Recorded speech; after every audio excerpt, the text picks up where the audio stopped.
बिस्मिल्लाहिर्रहमानिर्रहीम। अस्सलामुअलैकुम नाजरीन, आजकल खांसी एक ऐसा मसला है जो किसी भी इंसान को अगर लग जाए तो वो इसकी जान जल्दी नहीं छोड़ती।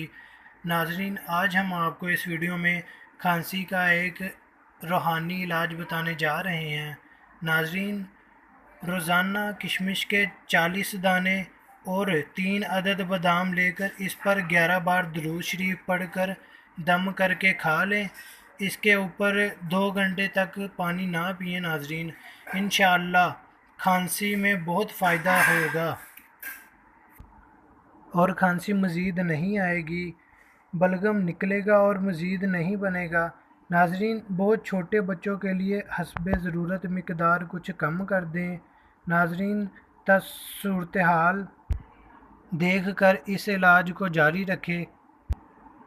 जब आप ये नुस्खा जारी रखेंगे तो नाजरीन इंशाअल्लाह आपकी खांसी दूर चली जाएगी और इस तरह आप पहले से भी ज़्यादा बेहतर महसूस करेंगे।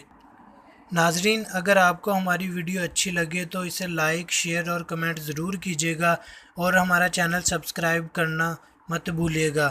Thanks for watching. अल्लाह हाफिज़।